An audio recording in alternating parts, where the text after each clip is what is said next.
It said there's a time and a place. So if you're out at dinner with people and you start to relate the tale of your latest and grossest illness, you might make some folks cringe and put them off their tea, because there's a time and a place.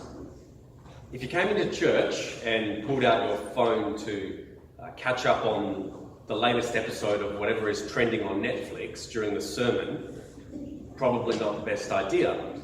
A time and a place. So on this fourth Sunday of Easter, which is also known as Good Shepherd Sunday, we find ourselves with Jesus for the festival of the dedication. That's the time in Jerusalem. That's the place. And that is actually a potent mix.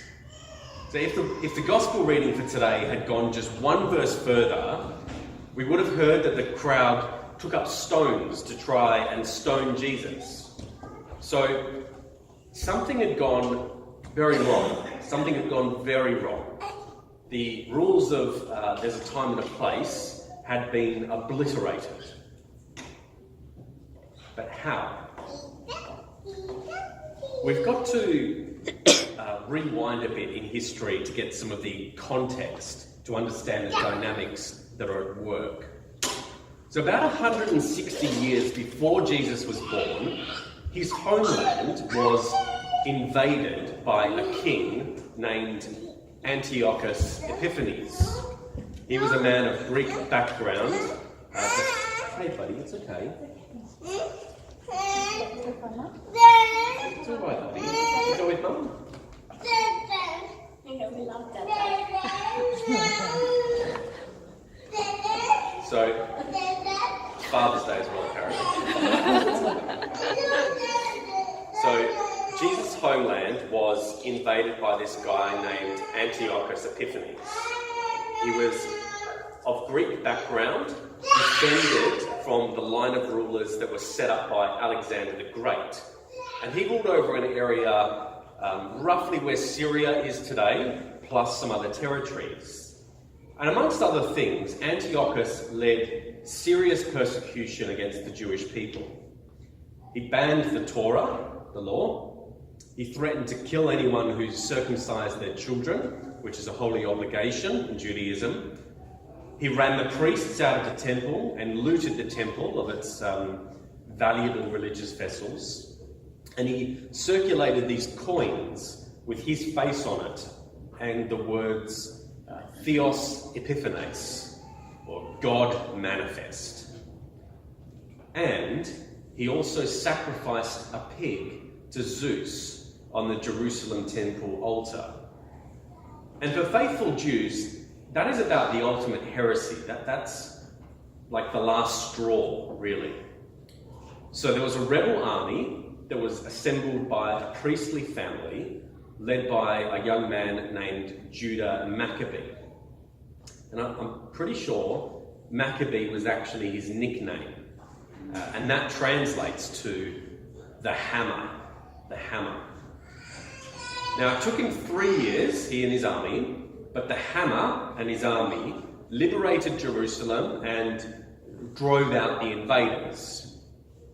And Judah Maccabee's first order of business was to purify and rededicate the temple, getting rid of the statues of Greek gods, and so on. And that event is the origin of the Festival of Dedication, though we probably know it best by its other name, Hanukkah. I hope I said that right. Yeah. So that's the time that Jesus is in the temple today. So if you're keen to read the story and you've got a Bible with the Apocrypha, you can read the first book of Maccabees. That's the historical context. So fast forward to Jesus' time, and this time you've got Romans in the area with local Jewish leaders in their pockets, just as Jewish Greek sympathizers allied with the forces of Antiochus all those years ago. So you can see the parallels in that setup. So the people gather near Jesus and they want to press him for this answer. Are you the Messiah? That is, are you the one who is going to be like the hammer and drive out this invading force? That's the sort of question that's really lingering in this encounter. But he doesn't give them the plain answers that they want. And it seems like there's not going to be a revolt. There's not going to be a violent rebellion. So is that really the kind of Messiah that God had sent them? And I guess that would have been a bit scary for the people gathered, to think the things that this guy can do means chances are he is God's Messiah. But where does that leave them when they want a hammer and Jesus is talking about giving his life up to save sheep? That he himself is the good shepherd, as he says in the verses just previous. And they very well may have thought, what kind of shepherd would lay down his own life for sheep anyway? That's a really poor trade-off, actually. A really good shepherd would be able to fight off a wolf or two. That's the kind of shepherd you want. One like King David, who's kind of a type of this warrior shepherd persona. So what kind of shepherd is Jesus? What kind of shepherd is Jesus? How would you answer that? You personally, how would you answer that? How would you describe Jesus, the Good Shepherd? And that's not meant to be a trick question at all. I think actually that's the sort of question that cuts right to the heart of the matter. The thing is, the way that Jesus has told them that he is the Messiah was through his works, the stuff that he has done. He wants them to look at those signs and ask themselves, what have we experienced in this person? What have we experienced? And in this passage in John, Jesus is saying something important when he says that the Father and he are one. He's saying that they're one in their works. It's not a statement here about Trinitarian identity. This is a statement about unity of purpose. If you've seen the works of Jesus, you've seen the works of God. They are absolutely united. So in other words, this is really about how they and we experience God and God's works. It's not primarily about our knowledge of God in a technical sense. And that's where it gets a little bit tricky, because quite a few of us may love knowing stuff about God and God's people and enjoy the sense of salvation history and getting a grasp of that. Like that involving the Maccabees, which I mentioned earlier. And it's really important. And I believe that there is immense value in a well-rounded Christian formation that involves critical Bible study, a study of church history, theology, and the like. And I mentioned Wollaston Theological College in that respect the other week, for which there are brochures in the foyer. There is huge value in being a well-formed, educated Christian person. But I think it is true to say that the Church of God and its people does not primarily grow, numerically speaking, through our individual rational discernment and decision-making. And again, it is absolutely vital. It's easy to see where, uninformed faith can be destructive to not only ourselves, but to others. But I think what is primary, and more I'm convinced of this, what is primary is coming to have some experience personally of the living God, the shepherd of our souls.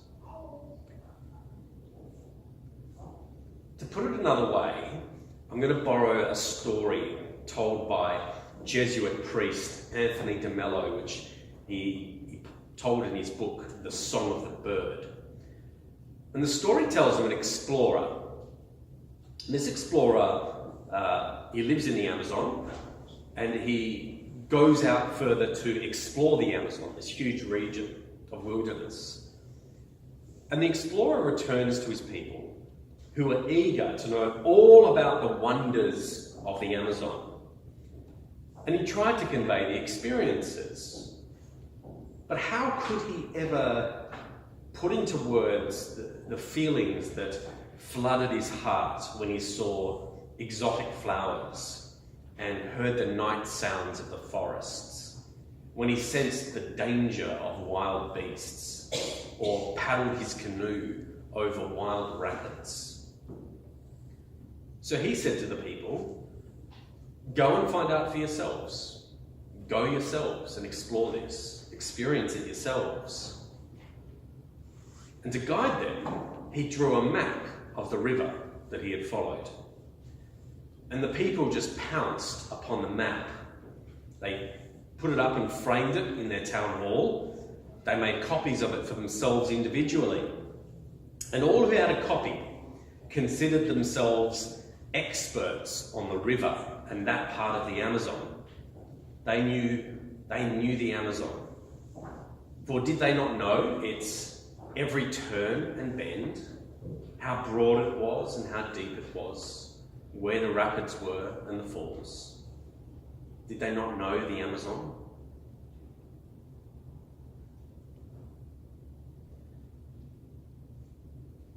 I think it's the same with God. An authentic experience of God can be hard to describe, but can carry us through a lifetime.